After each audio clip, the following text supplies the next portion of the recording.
Good morning. Hello. It's been a minute since I've been able to make a video, and today I want to talk about this concept that I've been thinking and developing over the last maybe few months. Today is quite appropriate that I'm doing it today, which we all know is Father's Day. Another event that we have going, very important, is our summer solstice.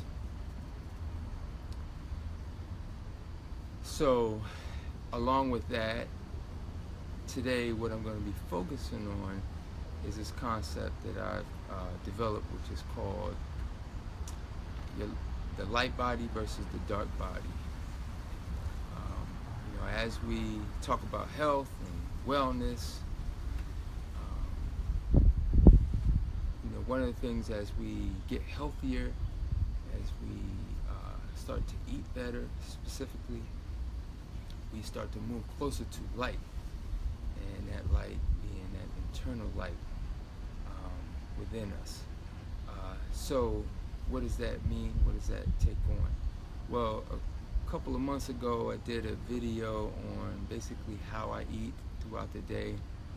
I talked about the 3 levels of nourishment.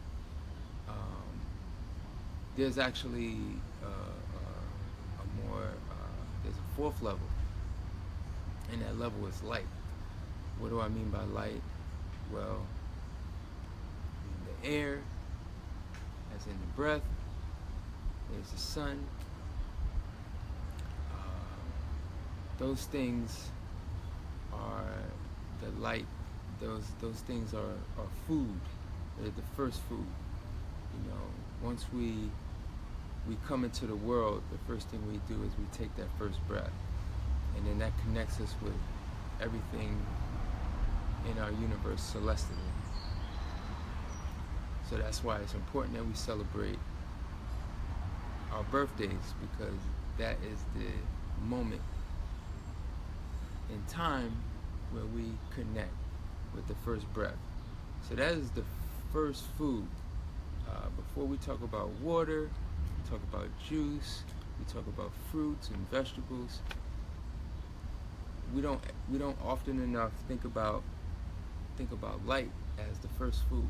Light being the sun and the air. These things are important when we start moving closer to becoming light body. As we get healthier, we move closer to the light. When you do a juice cleanse, you're moving closer to the light. When you're eating more raw foods, you're eating closer to the light. Because actually, when we look at these things were produced with light. So what do I mean by light versus dark?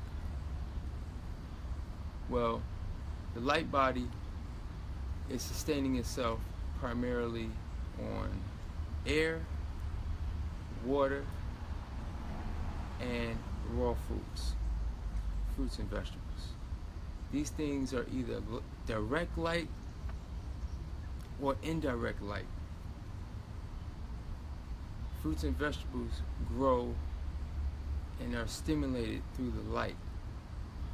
So as we're eating, even as we eat foods, we're eating foods that are light is one of the primary ingredients. These foods contain more oxygen. These foods are life-giving. So dark foods are the opposite. These foods are cooked, and while they're produced by fire a lot of times, and fire being a form of light, it's a destructive form. So when we start to eat more and more cooked foods, we say devitalized foods, these foods are using a destructive form of light, and it actually produces what I like to think of as ash or darkness. And that, of course, that ash, we're essentially not eating light, we're eating darkness or ash. So that ash or that darkness deposits itself throughout our body. And when we eat too much of that, there's a high level of mucus that's formed. And even though mucus is white, it's actually dark. It's darkness. And it leads for the body to break down and disease. So we want to, as we get healthier, this is something, just food for thought. We want to become closer to the light. We want to become more light. And that in and of itself, in terms of this week ahead, we have our summer solstice. Summer solstice is a celebration of light.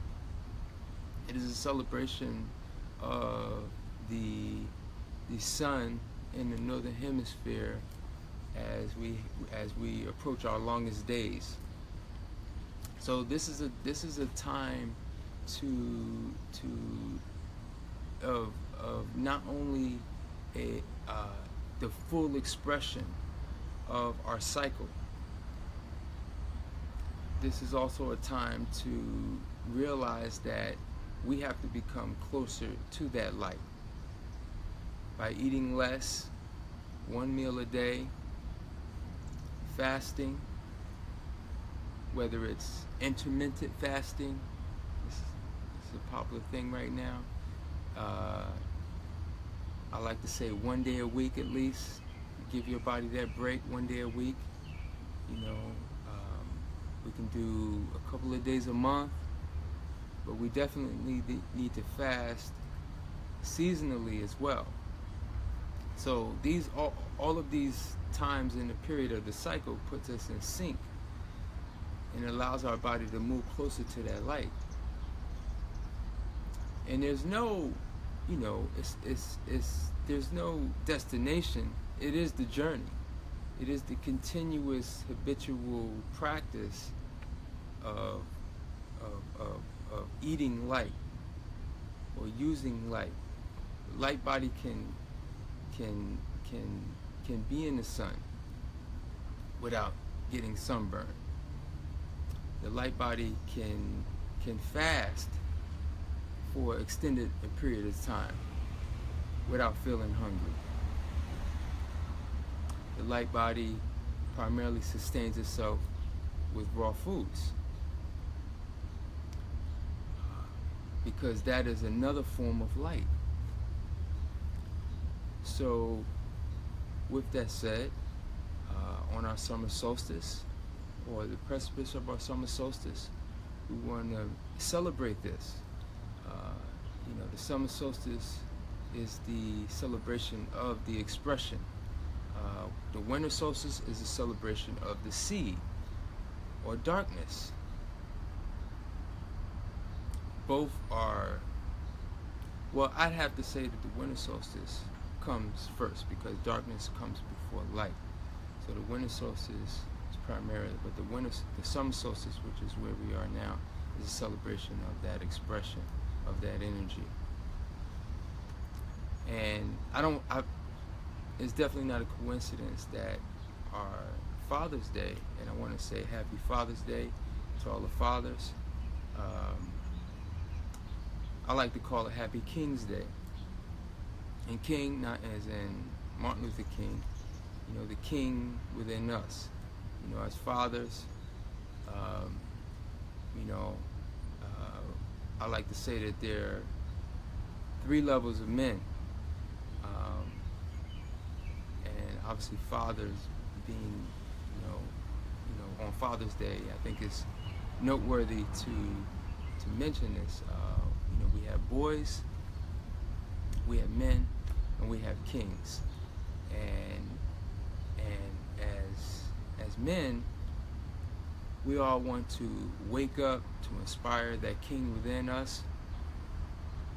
You know, men handle their business. They're responsible. They provide. They protect. And kings do it on the highest level. So with that,